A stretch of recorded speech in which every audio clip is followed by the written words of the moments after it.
Como sabemos, la báscula es un elemento que se ubica dentro de las herramientas de medición, ya que su función principal es arrojar el peso de distintos objetos. Pero ¿cómo sabemos que una báscula está en óptimas condiciones para realizar una medida con precisión? Para ello necesitaremos realizar la calibración de esta mediante unos pasos presentados a continuación. Sin embargo, la calibración tiene que cumplir con ciertas normativas, al igual que cumple con los criterios establecidos por el protocolo. Los procesos para su calibración son: una es la prueba de excentricidad. Cuando un operador realiza una medición en una balanza o báscula, regularmente no coloca la carga en la parte central del receptor. Esto es lo más recomendable, pero casi siempre se desvía un poco. Por tanto, para conocer la diferencia entre los resultados que arroja el instrumento al colocar la carga ya mencionada en diferentes puntos del receptor, es que se realiza la prueba de excentricidad, la cual consta en colocar un peso cuyo valor de masa debe de ser cercano a 1/3 o 1/2 del alcance máximo del instrumento, ya sea una balanza o una báscula, en diferentes puntos del receptor de carga. Para esta prueba no es necesario utilizar un patrón de referencia, ya que solo se está evaluando el funcionamiento de diferentes puntos. Bastará con que se utilice la misma carga. Otra es la prueba de repetitividad. Se espera que al subir la misma carga al plato receptor en tiempos relativamente cortos, el instrumento arroje el mismo valor de peso. Para saber si esto ocurre es que se realiza la prueba de repetitividad, durante la cual dos cargas, ya sea una del 50% del alcance máximo del instrumento y otra del 100%, estas son colocadas en el plato receptor y luego se retiran nuevamente para ser colocadas, y este ciclo se repite hasta obtener la cantidad de valores previamente establecidos para evaluar dicha repetitividad. Por último se encuentran las pruebas de exactitud, quizás la que más le interesa a la mayoría de los clientes que solicitan la calibración de básculas o balanzas. El objetivo de dicha prueba es determinar el error que el instrumento tiene en diferentes puntos de su alcance máximo. Consiste en colocar diferentes valores de carga que abarquen todo el intervalo de medición del instrumento. A la vez que se realiza la calibración, se va evaluando al instrumento mediante un formato. No obstante, existen otros aspectos que forman parte de la verificación del instrumento. Los pasos para la verificación son presentados a continuación. Determinación de la carga máxima de balanzas. Colocar sobre el platillo de forma sucesiva y ascendente respecto a su valor de peso máximo de las pesas patrón de verificación, hasta el punto en el que la balanza no registre valor.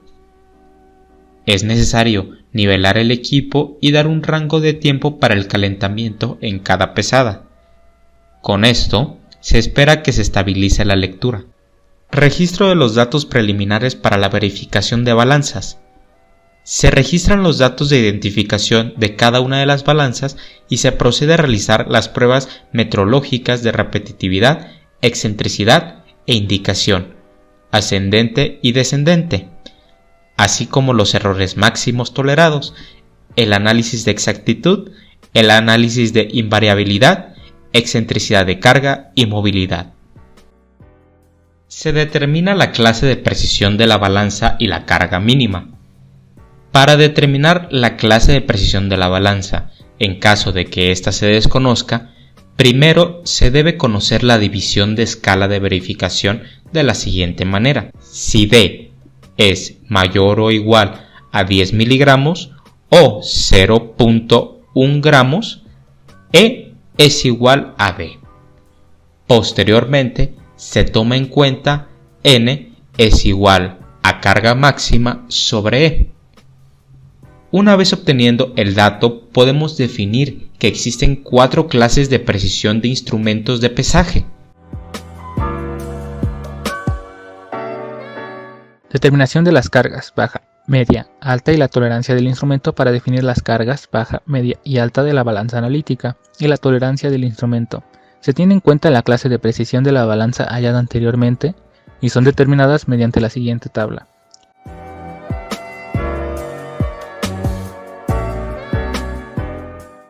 Para la verificación de la báscula necesitaremos de los instrumentos, guantes, pinzas y bayetilla. Operaciones preliminares a la verificación. Se comprueba la nivelización de la balanza si no lo está. Se nivela con la ayuda de los tornillos de nivelización y se realiza la puesta a cero o tarado a cero del indicador de carga. A este punto pueden realizarse los pasos previamente vistos en la calibración, los cuales son prueba de excentricidad, repetitividad y exactitud, esto con la finalidad de comprobar que todo esté en orden. Por último, se realiza el registro de datos de verificación, se consignan todos los datos correspondientes y se determina si la balanza cumple con las características metodológicas necesarias para considerar al instrumento verificado.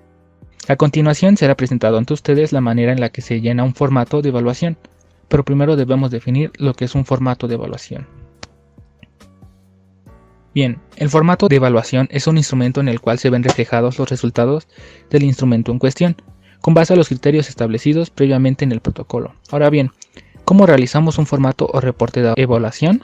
Primero debemos establecer que un reporte de evaluación existen 6 parámetros los cuales fungen con una misión en específico, dividiendo el reporte en 6 partes con sus respectivos elementos, los cuales debemos ir realizando con base al protocolo del instrumento elegido. Comenzamos con la parte superior, la cual recibe el nombre de carátula. En esta parte debemos colocar aspectos como logos, nombres de la empresa, leyenda o eslogan y normativa.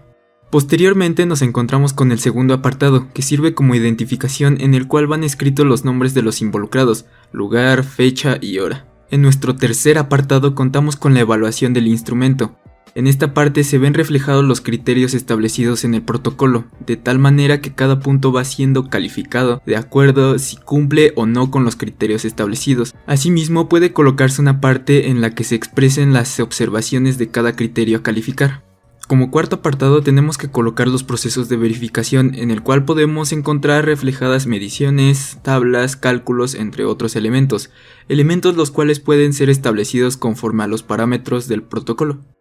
En el quinto apartado encontraremos los resultados en los cuales se establecerá si el instrumento es o no apto para llevar a cabo una medición, y en dado caso que el instrumento requiera una corrección, se deben redactar los pasos que se ejecutaron en el instrumento para que funcione a pleno rendimiento. Como sexto apartado debemos colocar las observaciones, conclusiones y recomendaciones acerca de este instrumento. Asimismo, es posible ver la característica de trazabilidad, la cual le daría validez al documento. Por último, tenemos un apartado en el que están las firmas de los autores e involucrados. De igual forma podremos encontrar firma VB y firma de responsable.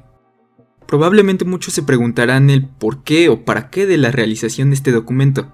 Pues bien, el formato de evaluación es fundamental para evidenciar la conformidad del producto y o servicio con los requisitos determinados.